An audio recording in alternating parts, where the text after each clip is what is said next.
Okay. Okay, so this is Grandma Collar's, my great-grandma Collar's, Farmhouse potato bread. So we don't have any potato water, so we are going to make some by boiling up a peeled and cut up potato with a cup of water till the potatoes are totally soft. You want them so soft that they sort of mush. We need a tablespoon, you heard that right, of salt. Awfully salty, isn't it? That's the way it is. That's Grandma's bread. If you don't like it, make some other kind of bread. Okay, so these are going on the stove, and it'll take about 15 minutes. So we get the stove going. It seems to be a little reluctant today. There we go. Okay, so that's boiling away. Now, the next thing we need is a bowl to mix it in. And that would be this, my favorite mixing bowl. There's your favorite dog over there. Yeah, I know. Yeah. Stop. Okay, so that's my favorite mixing bowl. You need lukewarm water. So just get it, baby bath water temperature. Don't boil the yeast. And about a quarter of a cup. When we get all done, we're going to have about 2 cups of liquid. So it doesn't matter exactly how much, just kind of keep track of how much liquid, because that's how big your bread is going to be. Grandma used cubes of yeast cakes, which is yeast that's been put in with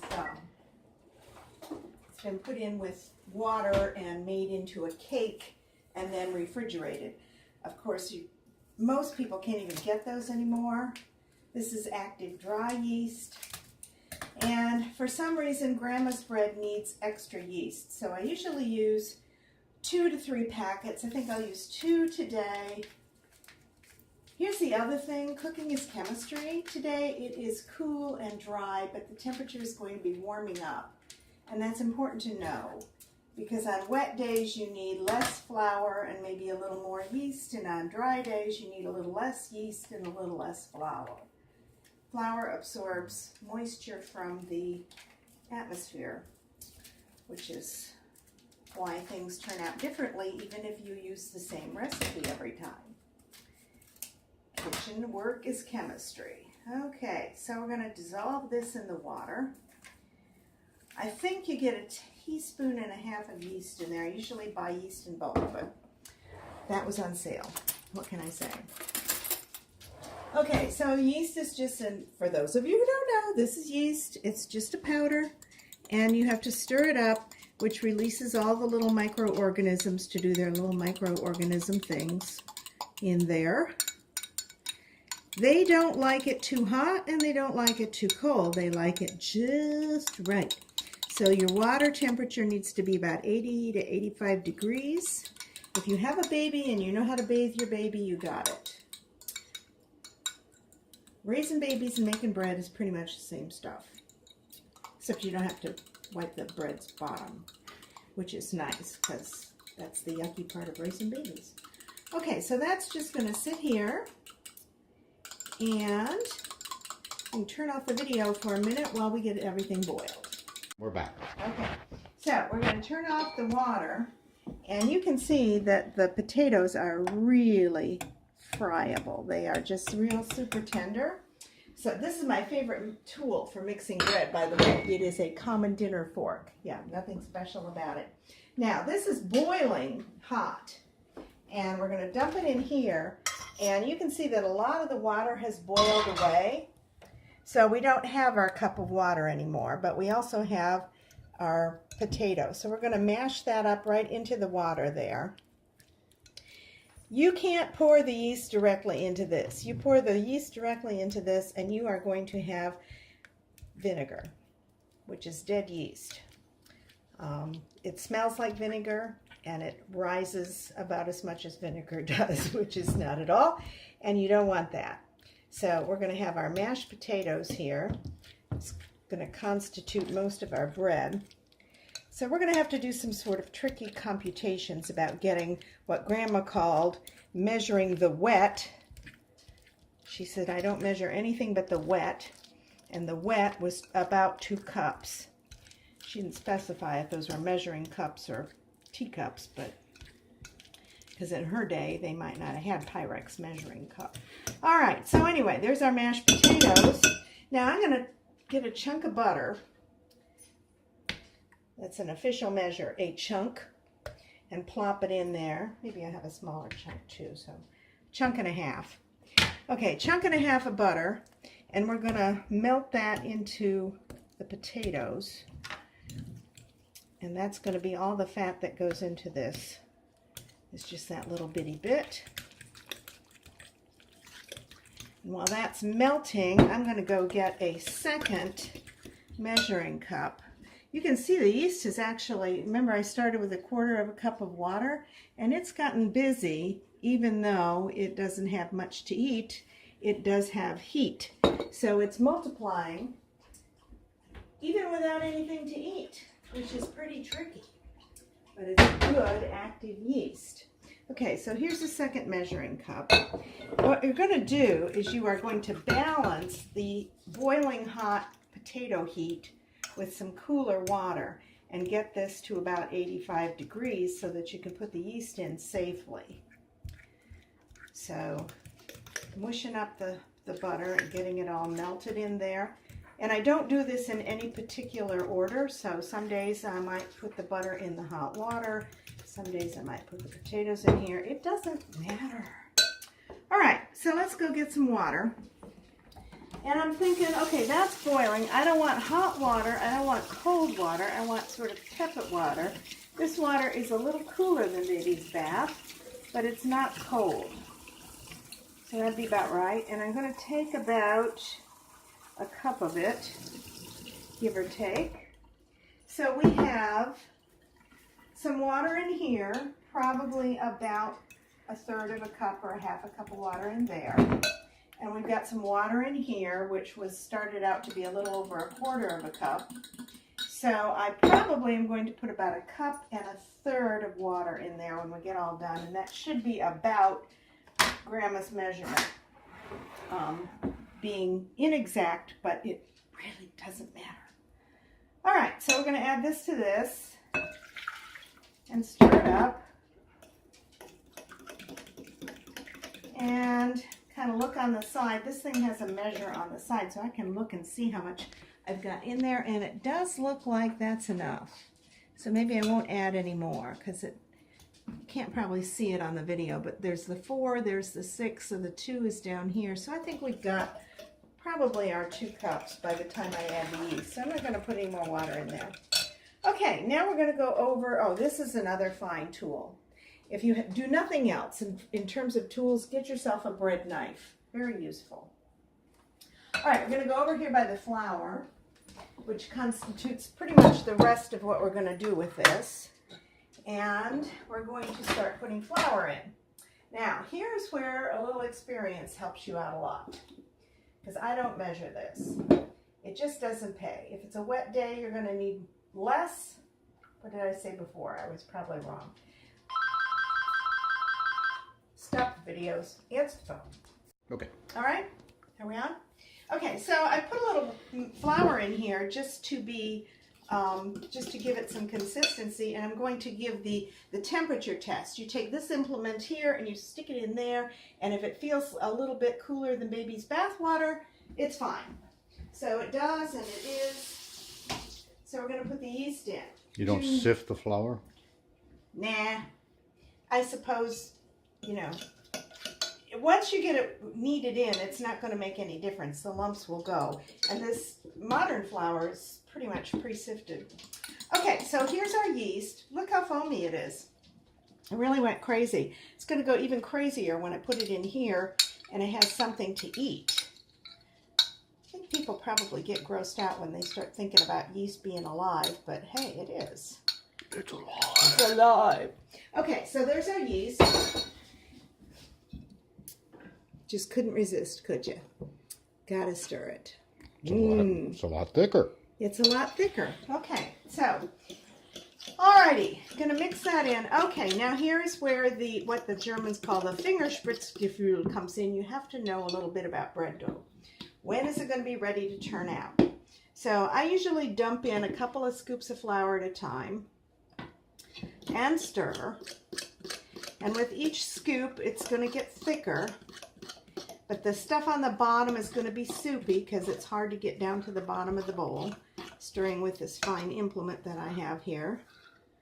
I have never used anything else, and I don't believe in bread machines. I think they're ridiculous. I mean, you spend $400 for what?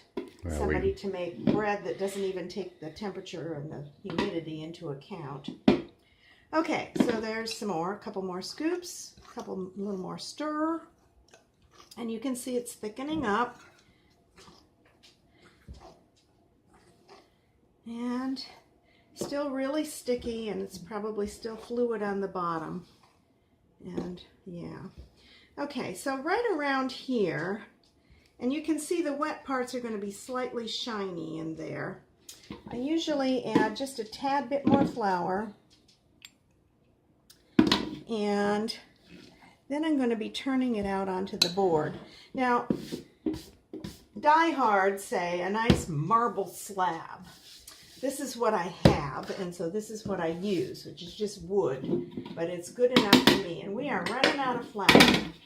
So I'm going to dump out what I got here and grab another sack, which I got here, and just get this on the ready. And I don't know why they use the hardest, stickiest glue they could possibly use to put in a flour sack, but they do. So I'm going to have to go get my scissors. And somebody has moved the scissors again. Ah, there they are. You did. I did. Oh. Yes, I did. Okay, scissors. Flour. All right, so we're going to put this in here so as I can reach it better. And I happen to know this will hold the whole thing, especially if you're making bread. And it doesn't matter if I spill some because I'm going to be wiping the floor with it, so to speak. Okay, there we go. We can recycle that later. Just set that over there. All right, so here we are with our flour. I just make a pile on the board here, and we're going to turn out the dough. Now, notice how wet it is on the back side. Look at that. See how wet that is? That's because I can't stir it in the bowl and get all of the wet stuff out. And that is going to be super, super sticky. So what you do is you take your trusty bread knife, scrape off your fork. We are not going to need it anymore. We're done with the fork. And then, here's why you use a dough knife. You pick up the flour around the thing and dump it on the wet spot. Because if you stick your finger in that, I guarantee you, you're going to have bread dough up one end and down the other and in your nails. And do not wear a wedding ring while you're doing this. I learned that the hard way. Okay, so we're just going to start pushing flour into it. Now, how do you know when you have enough flour in it? Well, here's the deal.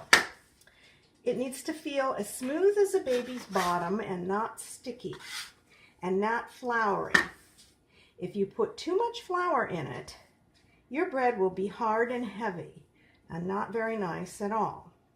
If you put too little flour in it, your bread will be super, super soft and very hard to knead, and you'll have to add a little flour later on.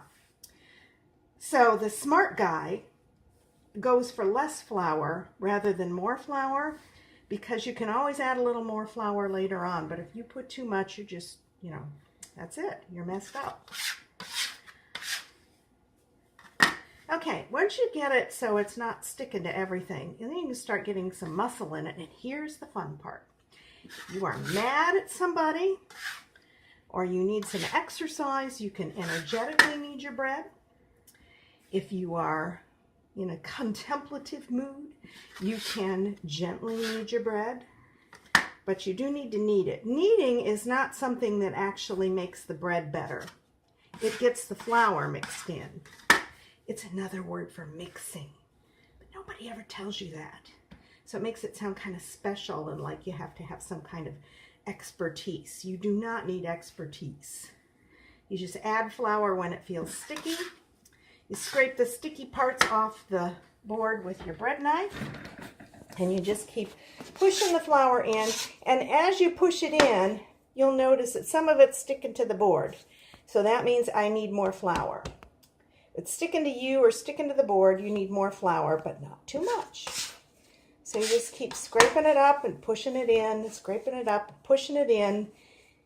And the first few times you do this, you may not know if it's ready or not. But after you've done it a few times and had a few failures, as my Gram said, she had plenty of failures before she got it right, you will know. And it will become easier. Like playing the piano. Sooner or later, you're going to get it. Okay, now you can see where it's sticking right there. So that's more flour. Not too much, just sprinkle it. Knead it and sprinkle, knead it and sprinkle. And we're getting close. You can start to feel when it takes on a shape, a life of its own. It feels like the Pillsbury Doughboy or a baby's bottom. I always say it needs to feel like a baby's bottom. Yeah, it's just going to make one loaf or two. This is going to make two. It doesn't look like a lot right now, but after the yeast does its work, it's going to look a lot different. So now, bear in mind, this has very few ingredients. This is flour, water, potato, and salt, and yeast. That's it. And from that comes what I call farmhouse potato bread. Okay, it's just about done. You can see that it's not sticking anymore. Not very often, a little bit, but not too much. And I can just scrape that stuff right off. And it's starting to feel kind of smooth. And now I get a little more gentle with it because the harder I push, the stickier it will be. I guess that's the gluten coming up anyway. So I just kind of like to keep it smooth. You may have some little bits of potato sticking out. That's okay. And you can see, doesn't that look like a baby bottom? Just put a little baby bottom. Yeah, hope your hands were clean, Buster. Okay, so this is a wonderful tool I got from that grandma's daughter, my other grandma. This is great grandma, this is grandma. Gave me this thing called a bread safe. And if you have no really nice warm spot in your kitchen to raise bread, you just plop that sucker in the bread safe, put the lid on, and wait until it is doubled in bulk, which will take about an hour and a half with this bread. Thank you very much. We'll come back. I'm going to